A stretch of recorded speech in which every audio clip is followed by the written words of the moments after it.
Hi there Star Wars collectors, and welcome to another Bossk Bounty video. Today we are going to be taking a look at the figures revealed by Hasbro on the Fan First Friday livestream, and also some interesting information about the Vintage Collection Captain Rex and Return of the Jedi Boba Fett.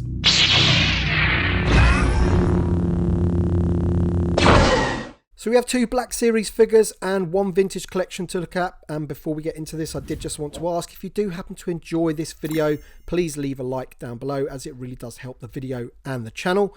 And with all that being said, let's take a look at the first reveal, which is of Zooton, or Snaggletooth if you're old school like me.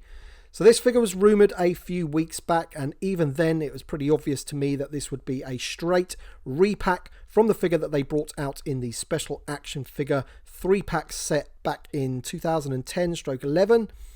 This was actually a new figure back then, so it is the first time that we've seen it again as a repack. And of course, knowing what the figure would be like, I was kind of more interested in what the card back was going to be like. And I've got to say, I'm a little bit disappointed with the choice of image that they've gone with. It's pretty dark, it's not great. I do think they could have just chosen a much better image than the one they've gone with. If you look at this custom done by Victoria from Victoria's Cantina, she put this together really quickly straight after the figure was leaked.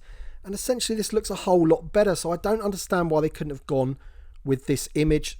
To me, this looks loads better, and I think Hasbro needs to sort of maybe revisit this one, in my opinion. Another thing is the name pill. Now, of course, as I said before, I'm old school and I know this character as Snaggletooth, you know, and there's not even a mention of Snaggletooth on the name pill whatsoever. I think they could have at least put the name Snaggletooth in brackets, and for me that's really disappointing. This is an original Canon 96 figure, and I feel for that little bit of extra nostalgia, we need to have the names of the original character on that name pill.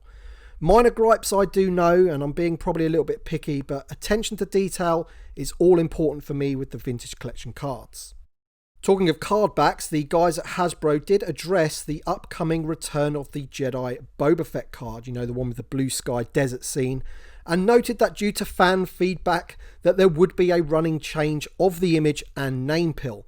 Now, many people, including myself, Only1 Kenobi, and guys over at the Jedi Temple Archives website, who actually wrote a whole post about this, going into all sorts of detail about it, we all highlighted that the image of Boba Fett was far too zoomed in, and it also didn't use the yellow name pill like the original card back did.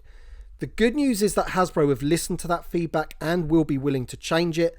The bad news is that some have already been produced, which means there's going to be a variant on the loose, and will no doubt be something that most collectors will want, including myself. They also addressed the Captain Rex situation, and as I expected, it is too late to change the figure that we are getting. We're getting a repacked Black Series 3.75 inch version, which just isn't up to today's standards. However, they did mention that any future Captain Rex will not use that mould. Unfortunately, no indication of when we will be getting a better version of Captain Rex, but I'm sure it's something that they will be looking to rectify as quickly as possible, in my opinion. The amount of backlash that they did receive about that Captain Rex, it's something that I think that they will be addressing as soon as possible. So nothing we can do about the one that we are getting, but hopefully a new improved Captain Rex will be made in the near future. Moving on to the Black Series, and 3 figures were revealed on the Fans First Friday live-stream.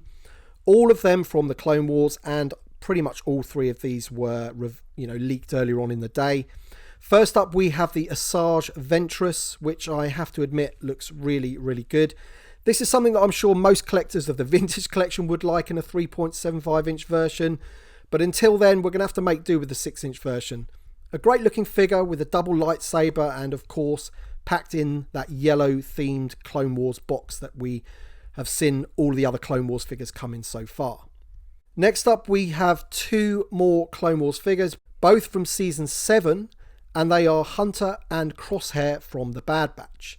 And once again, I've got to say, these do look absolutely amazing. Loads and loads of detail. They look stunning, frankly. And also great timing with the upcoming Bad Batch spin-off show on the horizon. As I said, loads of details on these, and again, figures that we need in the Vintage Collection. You know, I would love a smaller scale version of these figures on vintage card backs, and to be honest, with the show coming out, the spin-off show, I've got a feeling that is something that Hasbro will be looking at doing. So I'm not too worried just yet. So that is it. That rounds up the reveals for today. Some interesting information about the Vintage Collection figures, and of course 3 new Black Series figures. This was a smaller reveal. They've got the Mando Mondays coming up with plenty more Mandalorian reveals to come, I'm sure. So this was just the non-Mandalorian stuff that we got to see. But anyway, thank you very much for watching this video. I hope you guys have enjoyed it, and we shall see you on the next one.